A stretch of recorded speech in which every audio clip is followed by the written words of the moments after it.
All right, let's break this one down with someone who took it in from the all-22 angle. That's Trent Green of the NFL on CBS. Trent, what a game it was between these two sides, and a statement made here by Miami on their home field. I mean, so much going on, a playoff-type intensity. What's your headline coming out of this game?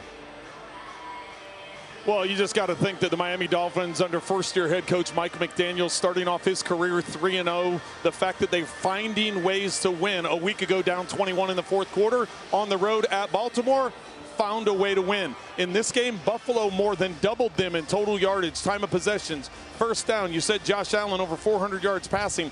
Yet they were able to win 21-19. They gave up a safety. Missed opportunities by the Buffalo Bills. So the headline here is Miami is finding ways to win football games, and that they are starting to believe in what Mike McDaniel is selling.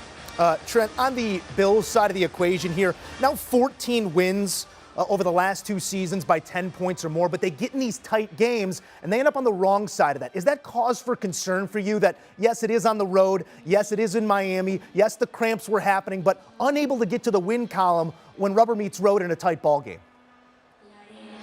I'm not worried about it just because of the talent they have on both sides of the football. I don't think that I know the numbers you're saying there, the double-digit wins, the close game losses, but I think there's just too much talent. Josh Allen's outstanding player, over 400 yards.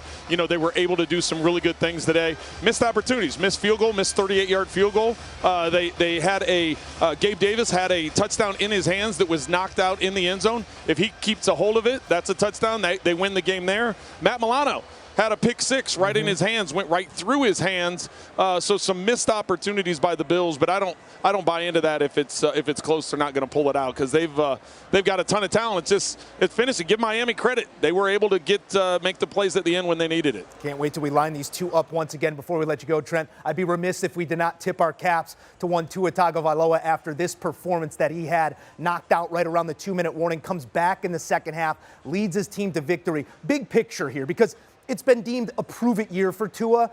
How has your opinion of Tagovailoa changed over the first 3 weeks of this season? Well, I think he's really bought into Mike McDaniel's system. I think Tyreek Hill has brought a great dimension to this offense. Raheem Mostert, Chase Edmonds, speed. It's all about speed and Mike McDaniel's play design and creating windows and creating space.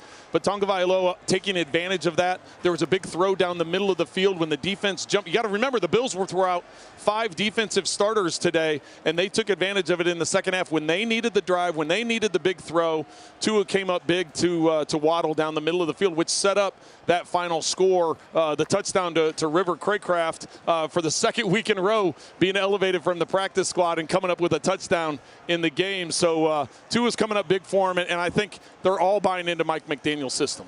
It's hard not to have fun in the 305, Trent. We appreciate you stopping by and taking the time off of a great one between the Fish and the Bills. All right, here's a look at that fantasy recap from what was a wild game. Now, wins and losses in the NFL matters to these teams, but it doesn't matter to your fantasy team. If Josh Allen gets you 30 points, Josh Allen gets you 30 points. 400 yards, 2 touchdowns, no interceptions. Far out duels in the fantasy aspect, one Tua Tagovailoa, but it's Tagovailoa coming away with the win. $186, 1 touchdown. Not as explosive as that 4-touchdown fourth quarter, 6-touchdown performance we saw a week ago, but a win is a win is a win. Do you want a sports network that delivers everything that matters about the game? The highlights, the picks, the instant analysis, no yelling, no fake debates, no politics. Hit the subscribe button and never miss a moment.